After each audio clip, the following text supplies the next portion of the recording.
Hi there, and welcome to the last of these little demo videos I'm doing. And this time I thought I'll give Lego DC Batman Arkham City DC Heroes a try.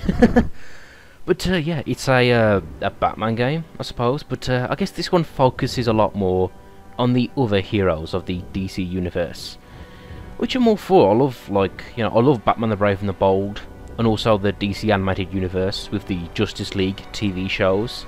Yeah, I like the whole universe. I like other heroes as well. By the way, great use of the Tim Burton theme there. And speaking of which, this game does seem to be a cross between the Tim Burton Batman and the 60s Adam West Batman, with a bit of the animated universe thrown in, which is all good for me. I love those incarnations for different reasons, granted. But to talk about the whole Lego thing, the universe, these Lego games, I've never been 100% on them, and it's probably because they're Lego. I don't hate Lego. It's just it's just Lego. And I don't even mind cartoony graphics. It's Lego. They all look blocky. Look this Lego Lex Luthor. Lexo Luthor, Leg Luthor, whatever. He just looks like a normal Lego man. Lex, I'm surprised you took time away from your presidential campaign. Exposition Expo. Oh, dear lady, as a nominee. Hells yes. Now see, Lex Luthor's voice is done by Clancy Brown there, who also voiced him in the animated series. And of course Clancy Brown also played the Kurgan in the Highlander movie. So yeah, that's a nice touch, and you can just tell he's got such a cool, distinct voice.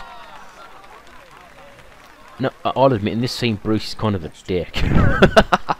But I guess that's the point. Who would suspect this arrogant douche to be the great Batman? Oh, hang on. Who's this? Ugh.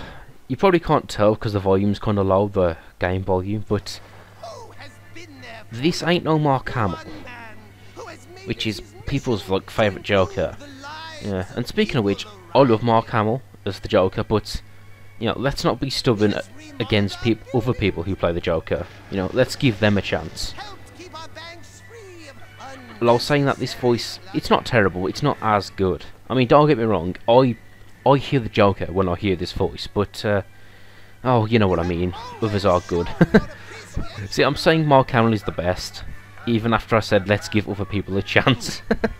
It's kind of ass backwards. But anyway, speaking of the Joker, this guy is voiced by Christopher Corey Smith in this game, who also played Commander Cadigan from Dead Space.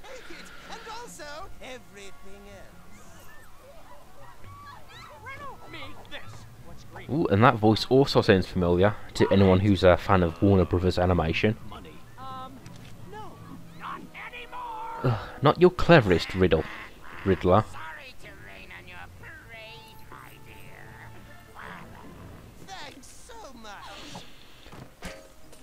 Ah, here it is. My two favourite villains coming together. Although when you think about it, they don't really work too well together. Joker's pure anarchy, and Lex Luthor's like a cool business guy, a genius in fact. Speaking of which, if you're wondering, Lex Luthor, I would say he is actually my favourite villain, favourite DC villain, let's say. And just because he's a genius, he's this normal guy who hates Superman, this god, and you can kind of see where he's coming from.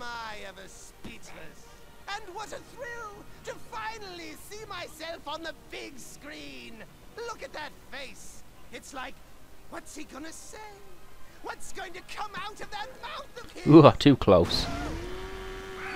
You want to know how I got these scars? Sorry to wipe that grin off your face, Joker. You're not sorry. You're not sorry. That would be really funny if they did actually make him keep like Keith Ledger in a Lego game. That would be hilarious. yeah, Harley Quinn loses some of her charm when you just see her as a collection of blocks. But anyway, we move on to the mechanic of a Lego game, and that's to build stuff out of Lego. But it's all automated, so there's no real charm of actual Lego pieces. You stay away from Mr. J. And if you're wondering, Harley Quinn here is voiced by Laura Bailey, who also voiced Kid Trunks in Dragon Ball Z, and the character of Lust from Full Metal Alchemist. And that name, Laura Bailey, it's just familiar to me, although I couldn't really name any. And oh my god, I just noticed the hole in the screen matches the shape of the bat boat there. Well, you know, at least this is a fun mechanic here, the Batarang. You just hold down to lock on and you release. Now, the voice of Batman in this game is sadly not Kevin Conroy, but you know, this guy does a good job. He sounds like Batman. You know, I get Batman, and he doesn't have to do the throat cancer voice from the movies. Swear to me. But anyway, he's voiced by Troy Baker, who also voiced Loki in Ultimate Spider-Man. Hide and seek. Batman! And to talk about the Riddler's voice, it's Rob Paulson, who also voiced Yakko Warner and Pinky from, well, Pinky and the Brain and the Animaniacs. Both really good shows there. And you know, that Riddler guy, he just has a distinctive voice. You can just when you hear that voice, it's something you've heard before.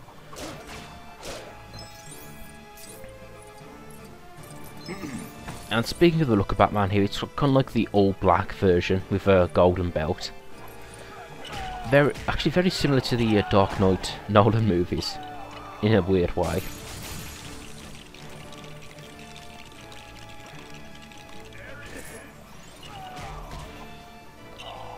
And to talk about the gameplay of this little demo here, it's actually quite fun, but it's honestly somewhat simplified.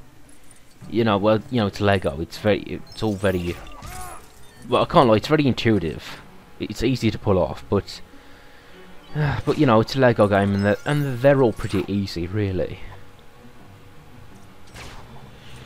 And here we're introduced to the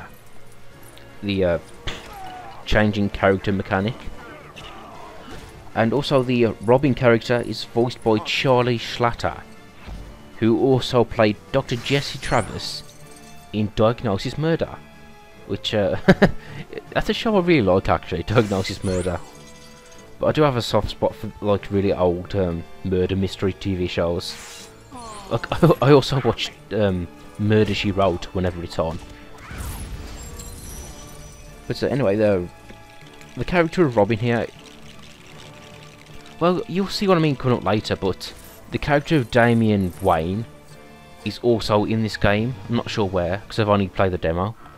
Yeah, but yeah, if you don't know, Damian Wayne is Bruce Wayne and Talia Al Ghul.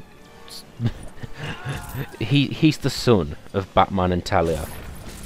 I'm not sure if that character is also the Robin we see here, because I'm not sure. Well, I guess this game could have multiple Robins, but yeah, as you can see here, an acrobat suit, which to me says yeah, it says Dick Grayson, obviously. And if you're wondering, I didn't play the first Lego Batman. It's just the Lego games. Like, I don't hate them, but the art style of just having everything Lego and blocky doesn't really appeal to me. But at the same time, you know, going into the DC universe, you know, the whole cast of DC heroes in one game, that is appealing, really. Oh, and here we see Two-Face, who's also voiced by Troy Baker, I should say. Batman, am I pleased to see you? Yeah, you sound an awful lot like Batman. No, not at all. Anyway, he's a pretty cool villain, I suppose.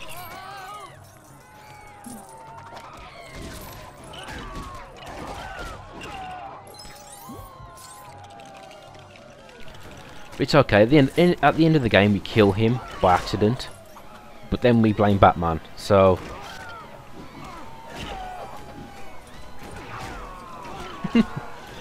as you look, all the little coins we have to collect, the little circular Lego pieces. Well, if you want to know something a bit a little perverse, when I was a kid, I used to own Mega Bloks as well, and I put my Mega Bloks and Lego in the same pot. Ooh, that just ain't right, is it? That just ain't right. Yeah. Although something I remember about Mega Bloks is that you can actually get green bricks in that brand, and I like that aspect. And I haven't been keeping up with Lego, but hey, maybe they have introduced green blocks finally. Woo! Innovation. But that is actually another issue about Lego. It's the fact that, well, with Lego you're supposed to build whatever you want. It's meant to be creative. But this pretty much builds a world out of Lego for you, if you get what I mean. So it sort of takes away the creativity. I remember when I was younger, a game I did really want was Lego Racing, because I just like the idea of being able to build all the tracks and all the cars. I just love that customization aspect of games. Did you hear the one about the guy who dresses up as a bat? It's got a terrific punchline. Now this part has an interesting mechanic. You sort of get shot and the other person takes on the Joker, which kind of seems odd to me. And that's another thing about the character of the Joker. Even though he doesn't seem to have any training, he does seem to beat up most people. He's a pretty tough guy to fight. And I suppose that's because of all the gadgets, but also because he's kind of mad. Like, if the Joker were to take you on in a fist fight, he would just go for you, not worry about his own safety. And I guess that sort of, you know, being up front, you know, having the attitude of a madman, can make you quite a deadly character. Like, I kind of feel if the Joker existed, he would probably get himself killed in like a week. I don't know, he'll probably burn a giant pile of cash and end up burning himself or something.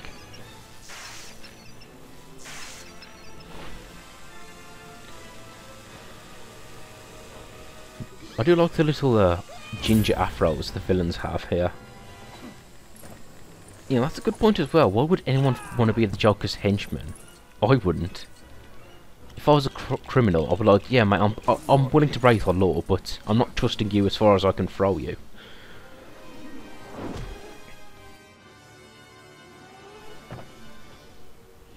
Ba-da-ba-ba-da-ba, boing. Oh, poor Robin. Well, at least Robin is cool in the Teen Titans / Young Justice TV shows. And that was pretty much the demo. It's kind of like a really cool idea for a game, having like this really huge and fun DC universe, but okay, the Lego art style doesn't really do much for me.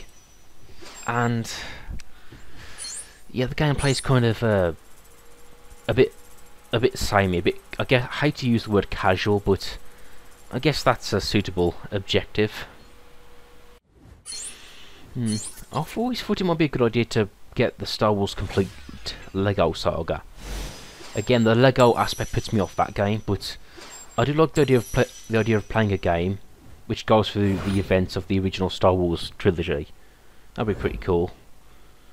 But anyway, yeah, quite enjoyable. Doesn't really win me over 100%.